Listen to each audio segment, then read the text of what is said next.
नमस्कार दोस्तों, स्वागत है एक बार फिर से हमारे इस YouTube channel e learning for ever में। तो दोस्तों, आज का जो हमारा टॉपिक होने वाला है वो होगा राज्य के नीति निर्देशक तत्व, यानी कि directive principles of state policy. Most important question है ये आपके एग्जामिनेशन से रिलेटेड। बीपीएससी 132 का जो मैं कह सकता हूँ कि जो आने वाला संभावित प्रश्न है वो यही होगा, राज्य के नीति निर्देशक तत्व। ये क्वेश्चन हर साल आता है और असाइनमेंट में आपके प्रीवियस ईयर क्वेश्चन में इसकी झलक आपको देखने को मिल जाती होगी। तो दोस्तों, आज की वीडियो को स्टार्ट करते हैं। इससे पहले मैंने 2 वीडियो डाल दी है, उनको भी आप जरूर देखिए। उससे पहले कल मैंने 2 वीडियोस डाली हैं गांधी और रजनी कोठारी के ऊपर, उनको भी देखना जरूर, मिस ना करें। और अगर आप चैनल पे नए तो चैनल को जरूर सब्सक्राइब करना। वीडियो को अच्छी लगे तो लाइक कर देना, बड़ी मेहनत लगती है इस वीडियो को बनाने में। चलिए वीडियो को स्टार्ट करते हैं। तो दोस्तों, राज्य के नीति निर्देशक तत्व, directive principles of state policy, DPSP हम इसे कह सकते हैं। सबसे पहले जानिए कि लिया कहाँ से गया है। इसका जो सिद्धांत है राज्य के नीति निर्देशक तत्वों का, directive principles of state policy DPSP, इसको आयरलैंड से लिया गया है। आयरलैंड के संविधान से इसे लिया गया है और आयरलैंड ने इसे स्पेन के संविधान से लिया है। तो हम कह सकते हैं कि आयरलैंड और स्पेन दोनों के संविधान से इसे लिया गया है। अब जानते हैं कि जो डीपीएसपी है, directive principle of state policy, वो कहाँ पाया जाता है संविधान के। ठीक है, वो हमारे कॉन्स्टिट्यूशन में किस भाग में पाया जाता है। तो जो डीपीएसपी है वो भाग 4 में आर्टिकल 36 से 51 के बीच में पाए जाते हैं, यानी कि 36 to 51 के बीच में। इससे पहले आपने मौलिक अधिकार पढ़ा, वो भाग 3 में पाए जाते हैं। ठीक है, उसी प्रकार से ये भाग 4 में आर्टिकल 36 से 51 के बीच में। इतना आपने समझ लिया। तो चलिए आगे चलते हैं। आप समझते हैं राज्य के नीति निर्देशक तत्व होते क्या हैं, क्यों इसकी जरूरत पड़ती है, क्यों ये सब चीजें। तो राज्य के नीति निर्देशक तत्व संविधान निर्माताओं के द्वारा राज्य को दिए गए वे सकारात्मक निर्देश हैं। सकारात्मक निर्देश का मतलब, जैसे कि मैंने आपको मौलिक अधिकार के वीडियो में बताया था कि जो नकारात्मक निर्देश है मौलिक अधिकार के संदर्भ में, वो किस लिए दिए गए। क्योंकि जो हमारा संविधान है वो दर्शन के अनुरूप चलता है। दर्शन से उसकी यानी फिलोसफी उसमें ज़्यादा दिखती है। इसलिए जो फिलोसफी में जहाँ पर ना ना ना ना, जहाँ पर नकारते किसी चीज़ को तो वो नकारात्मक होता है, और जहाँ पर किसी चीज़ की मतलब एक चीज़ होती है निषेध और एक चीज़ होता है किसी चीज़ को करने के लिए कहा जाता है। जो मौलिक अधिकार थे वहाँ पर हर चीज़ की मनाही आपको देखने को मिलती है, यानी उसे नकारात्मक कह सकते हैं।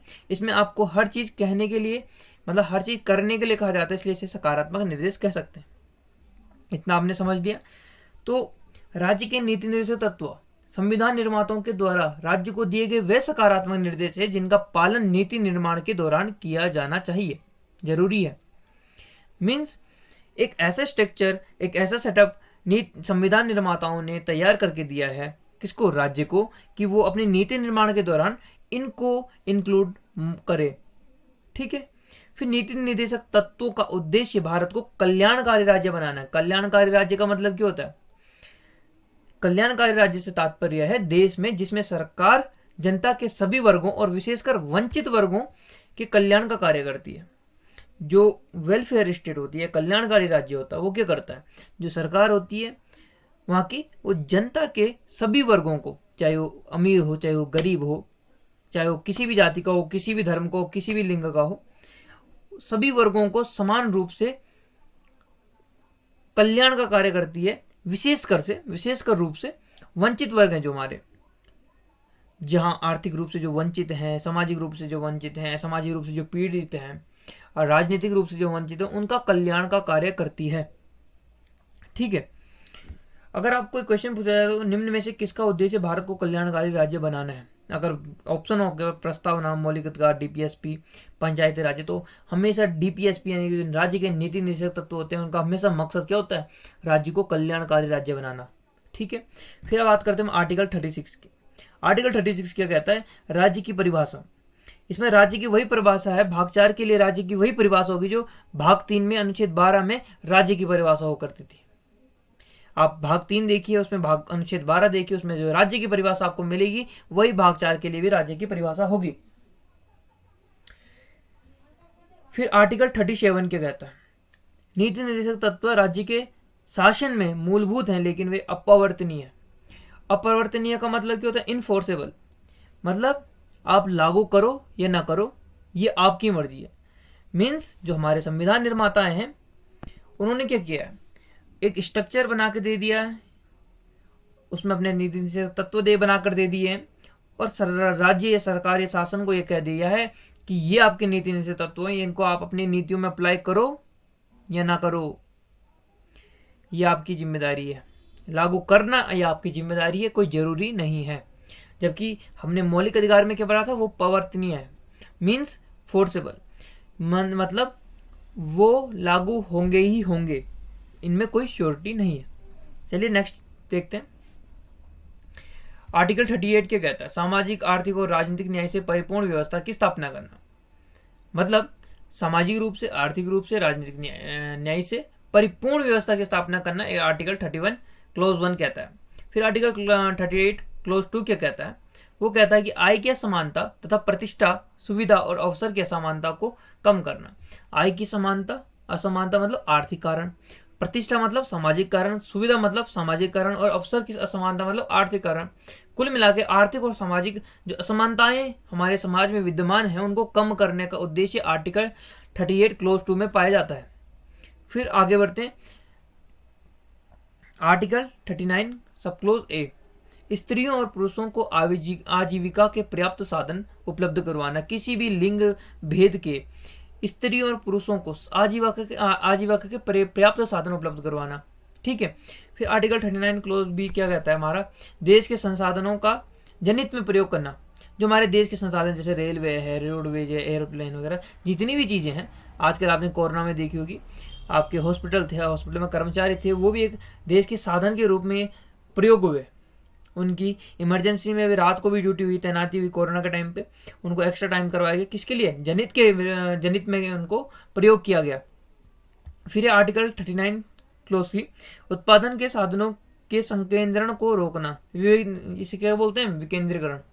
जो उत्पादन के साधन का संकेंद्रण को रोकना, मतलब किसी एक के हाथ में ही सत्ता का विकेंद्रीकरण ना हो जाए, केंद्रीकरण ना हो जाए, उसको रोकना। फिर 39D, स्त्रियों और पुरुषों दोनों को समान कार्य के लिए समान वेतन देना। मोस्ट इंपॉर्टेंट, अगर स्त्री सपोज एक दिन में 24 घंटे काम कर रही है, स्त्री एक दिन में 8 घंटे काम कर रही है और पुरुष एक दिन में 8 घंटा काम कर रहा है, उन दोनों का काम सेम है, कंप्यूटर चलाना है, और दोनों को अगर समान वेतन नहीं दिया जाता है तो कहीं ना कहीं वो नीति निषेध तत्वों की अवहेलना होती है। तो इसमें कहा जाता है कि समान वेतन देना जरूरी है, मस्ट है। फिर नेक्स्ट क्या कहता है, नागरिकों को स्वास्थ्य की रक्षा करना। नागरिकों की जो स्वास्थ्य है उसकी रक्षा करना, जैसे कि आपने कोरोना टाइम में देखा कैसी मूलभूत कारण था जिसके कारण पूरा भारत सरकार हमारे इस पीछे लगा था, हमारे स्वास्थ्य के पीछे देखभाल करने में लगा था, हमें वैक्सीन प्रोवाइड करने में लगा था, हमें मास्क वितरण में सहयोग कर रहा था, हर प्रकार से उसने हमारी सहायता की थी। क्योंकि नीति निर्देशक तत्वों का साफ कहना है कि जो आपकी कल्याणकारी योजनाएं हैं उसमें नीति निर्देशक तत्वों का शामिल होना बहुत जरूरी है, अनिवार्य है। फिर बच्चों, किशोरों और युवाओं को शोषण से बचाना। जो कि बच्चे हैं, किसान हैं, किशोर हैं, युवा हैं, उनको शोषण से बचाना आपको, मतलब उनको उनका जो हनन नहीं होना देना है किसी प्रकार से।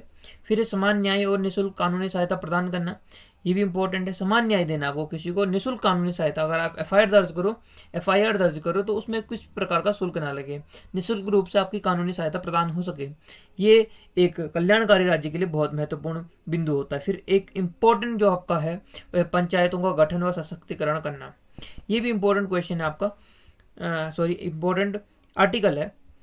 फिर नेक्स्ट, काम का अधिकार, राइट टू वर्क एंड बेरोजगारी, बीमारी, वृद्धावस्था एवं विकलांगता से में सहायता करना है। विकलांगता की जगह दिव्यांगता शब्द का आप प्रयोग करोगे तो बहुत ही अच्छा होगा। ठीक है।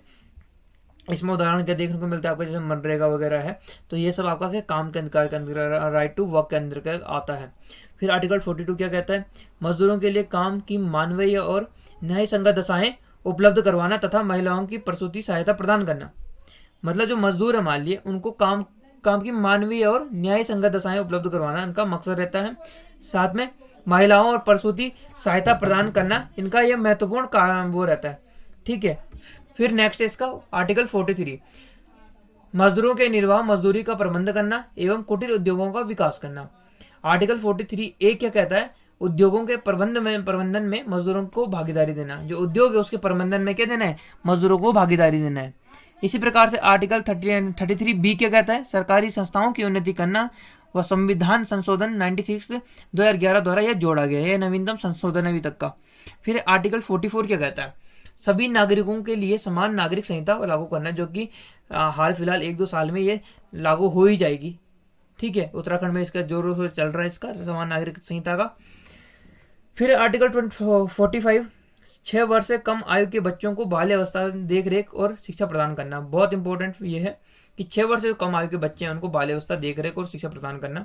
फिर 46 है, क्या कहता है, SC है आपके, ST हैं और अन्य दुर्बल वर्ग हैं जैसे OBC वगैरह, शैक्षिक एवं आर्थिक हितों को आगे बढ़ाना। इनके क्या है, जो शैक्षिक है आर्थिक हित है उनको आगे बढ़ाने के लिए कहते हैं। फिर है 47, नागरिकों को पोषक आहार देना, लोक स्वास्थ्य में सुधार करना एवं शराब एवं अन्य मादक पदार्थों एवं बिक्री को रोकना। ठीक है, मद्य निषेध, शराबबंदी से हम कहते हैं, उनको रोकना। फिर 48 क्या कहता है आपका, कृषि एवं पशुपालन का गठन और गाय एवं दुधारू पशुओं के वध का निषेध। ठीक है, जो गोवध है वो निषेध है। गोवध में जो दुधारू पशु हैं साथ में वो उनको भी गोवध में ही शामिल किया जाता है, निषेध है। 48 क्लोज ए क्या कहता है कि आपको परिवर्तनीय नहीं है, कि कोई जरूरी नहीं है इसे अप्लाई करो ही ना करो। ठीक है, फिर 48 ए क्या कहता है, पर्यावरण का संरक्षण करना एवं वन्य जीवों की रक्षा करना। फिर 49 राष्ट्रीय महत्व के स्मारकों, वस्तुओं एवं स्थानों का संरक्षण करना। आजकल आप देख रहे होंगे ताजमहल का संरक्षण क्यों किया जाता है, किसी भी चीज़ का संरक्षण क्यों, लाल किला है आपका, इनका संरक्षण क्यों किया जाता है, आपका स्टैच्यू ऑफ यूनिटी है उसका संरक्षण क्यों किया जाता है, क्योंकि ये नीति निषेध तत्वों में शामिल है। फिर है 50 कार्यपालिका से न्यायपालिका का पृथक्करण करना। ये बहुत इंपॉर्टेंट था कि कार्यपालिका का प्रेशर न्यायपालिका पर न पड़े और न्यायपालिका का प्रेशर कार्यपालिका पर पड़ सकता है लेकिन कार्यपालिका का न्यायपालिका पर ना पड़े, इन दोनों को अलग अलग करना बहुत जरूरी है। फिर 51 क्या कहता है आपका, अंतर्राष्ट्रीय शांति एवं सुरक्षा को बढ़ावा देना। जैसे गुट निरपेक्षता आंदोलन था UN द्वारा, वो सब चीज़ें आप देख सकते हो कि इनको सुरक्षा को बढ़ावा देना, ये सब चीज़ें इनके मकसद रहते हैं। फिर आप इनको थोड़ा देख सकते हो, बाद में जोड़े गए आर्टिकल, ये इतने आपके एग्जाम के लिए इंपॉर्टेंट नहीं है। फिर नीति निर्देशक तत्वों की जो आलोचनाएं होती हैं वो क्यों होती है। फिर राज्य के जो नीति निर्देशक तत्व हैं वो अपरिवर्तनीय है, जैसे कि मैंने पहले बताया कि ये कोई भी इन्फोर्सेबल है, कि जरूरी नहीं कि इसको लागू करना ही करना है। भारत का संविधान विस्तार पूर्वक DPSP का वर्णन करता है लेकिन उन्हें व्यवहार में कैसे लागू किया जाए इसके साधन नहीं बताता है। संविधान निर्माताओं ने क्या किया, DPSP का वर्णन तो कर दिया लेकिन व्यवहार में कैसे लागू किया जाए ये नहीं बताया है। ठीक है, इसका साधन प्रवक्त नहीं किया है। फिर भूमंडलीकरण के दौर में कुछ निर्देशक तत्व अप्रासंगिक होते जा रहे हैं, यदि उन्हें लागू कर दिया जाए तो भारत का आर्थिक विकास प्रभावित हो सकता है, ये भी एक फैक्टर है। जैसे उत्पादन का साधन का केंद्रीकरण ना हो तो कुटीर उद्योग मद्य निषेध का क्या होगा। फिर आलोचकों के अनुसार कुछ DPSP में सांप्रदायिक नजरिए की झलक मिलती है, जैसे गोवध निषेध वगैरह। ठीक है, फिर कुछ निर्देशक तत्व आज़ादी के 7 दशकों के बाद भी लागू नहीं हो पाए हैं। ठीक है, जैसे सामान्य नागरिक संहिता, ये भी कहीं ना कहीं इसकी कमियां हैं, आलोचनाएं हैं। फिर आप देखेंगे नीति निर्देशक तत्वों का महत्व क्या है, इंपॉर्टेंट है ये आपके एग्जामिनेशन के लिए। नीति निर्देशक तत्व भारत में सरकार के कल्याणकारी कार्यों का आधार है। ये से तो आपने सही बात बोली कि जो नीति निर्देशक तत्व DPSP है वो सरकार के कल्याणकारी कार्यों का आधार है। फिर राज्य के नीति निर्देशक तत्व सामाजिक व आर्थिक लोकतंत्र की स्थापना करने के लिए जरूरी है, ये बहुत इंपॉर्टेंट है लोकतंत्र की स्थापना करने के लिए।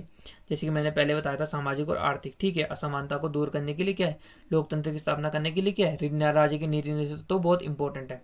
फिर है नीति निर्देशक तत्व नीति के अतिवाद से हमारी रक्षा करते हैं। नीति अगर कोई राज्य तानाशाही नीति अपनाना चाहता है तो उसके खिलाफ है ये, और इनके कारण सरकार बदल जाने पर भी नीति की निरंतरता कायम रहती है। जो नीति निर्देशक तत्व है ना वो निरंतर चलने वाली प्रक्रिया है। ठीक है, नीति निर्देशक तत्व सरकार के मूल्यांकन का आधार प्रस्तुत करते हैं। ठीक है, ये भी सही है। फिर नीति निर्देशक तत्वों में भारत के संविधान का दर्शन पाया जाता है, ये भी बहुत बढ़िया बात इन्होंने कही है कि जो नीति निर्देशक तत्व है उनमें भारत के संविधान का दर्शन पाया जाता है, जो कि मैंने आपको पहले बताया था। फिर अगर आप पे क्वेश्चन आ गया कि संबंध बताइए, ठीक है, निर्देशक तत्वों का एक अंतर आप बता सकते हैं इसमें कि मौलिक अधिकारों का स्वरूप क्या है, प्रधानतः नकारात्मक है। जैसे मैंने पहले बताया दर्शन में क्या फॉर्म में क्या होता है, जिसमें ना ना ना ना ना ऐसी चीज़ें बताई नकारने वाली चीज़ें होती है उसमें नकारात्मक बोलते हैं, और जिसमें आपको किसी चीज़ को लागू करने के लिए हाँ हाँ हाँ ऐसा बोलते हैं उसमें सकारात्मक कहते हैं। फिर क्या फंडामेंटल राइट क्या है, आपका परिवर्तनीय है, जबकि इसमें क्या अपवर्तनीय है, और DPSP क्या इसमें सकारात्मक है। फिर फंडामेंटल राइट क्या है, अनेक सीमाएँ लगाता है, जबकि इसमें सीमाएँ नहीं है।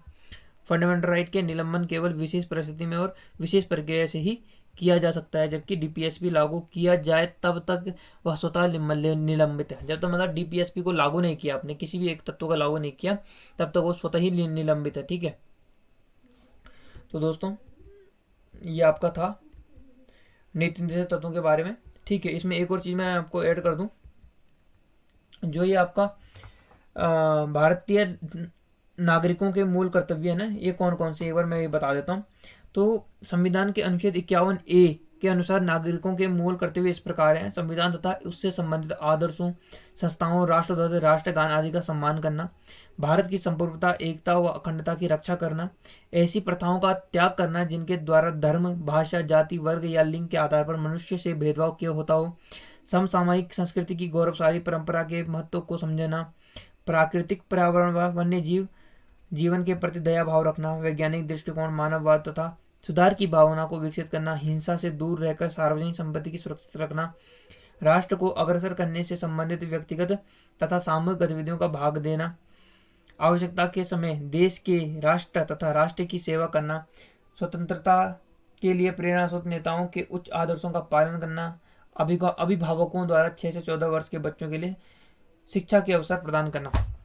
तो ये कुछ आपके मूल कर्तव्य थे। बाकी मैं आपको मटेरियल टेलीग्राम पे भेज रहा हूँ।